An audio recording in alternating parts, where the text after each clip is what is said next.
It's Christmas season, and that means a lot more snacks and sweets for us. But what about your cat? What is safe for them?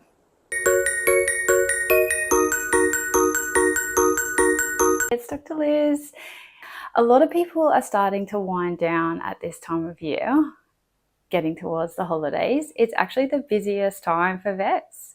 There's lots of reasons for that. I wanted to talk to you about the top 5 ways that you can keep your cat safe this Christmas.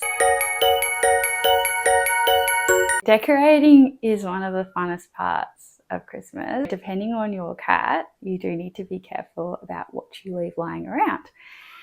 Some of the more curious cats will go for the tinsel, and if you do have one of those breeds that's more prone to that, to eating things they shouldn't, like Burmese, Ragdoll, especially if you have a kitten, you might want to reconsider the tree altogether this year. Tinsel contains this long string inside.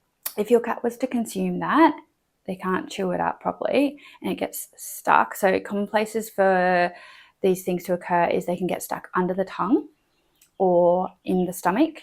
When it's stuck in one point and then it's making its way down the rest of the digestive tract, the body tries to do its job and keeps moving food along. It's called peristalsis. This then can produce what's called a telescopic effect on the gut of the linear foreign body. And if this is left for long enough, it can actually act like a cheese knife, like a wire, like cutting through the intestine. This is obviously can be fatal. So if your cat is showing signs like vomiting, not eating, straight off to the vet. Mistletoe, it's one of those plants we associate with the Christmas period. Curious cats can love to nibble on plants. Check out my video about toxic plants. You can see some toxic plants in the background here, but they're out of reach. Mistletoe can cause gastrointestinal upset and even cardiovascular problems, so stay away from this one. Grapes and raisins is a big one. So I'm talking about the Christmas cakes. Even here in Australia, we're having lots of fruit and fresh food. So grapes might be lying around.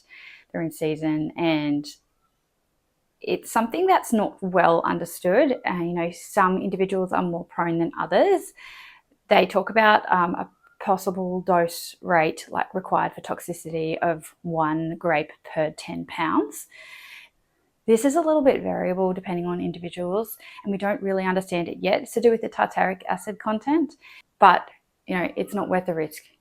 Don't be tempted to feed your cat treats like this.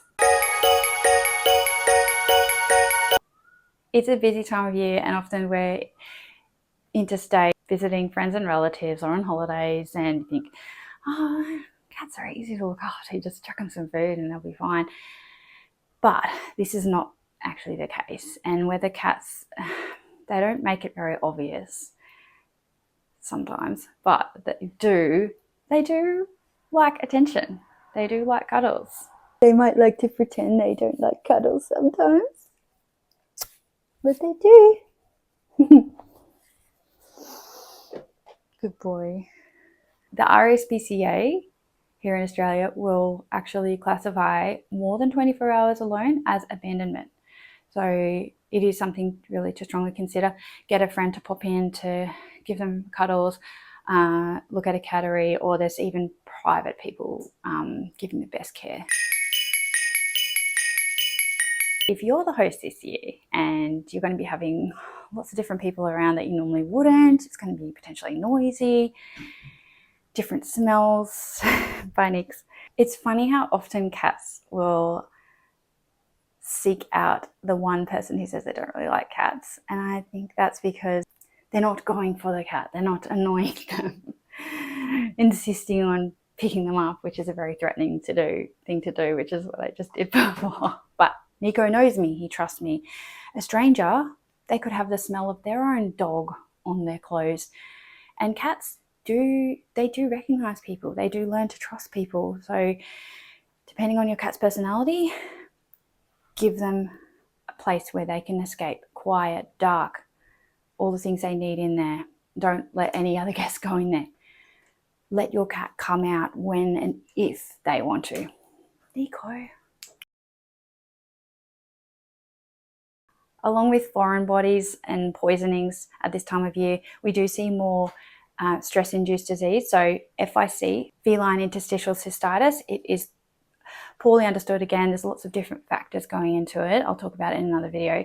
It is thought to be stress-induced, especially for those indoor cats. They can't get away. So this is their environment and we're just in it. Merry Christmas. I hope you and your family stay safe.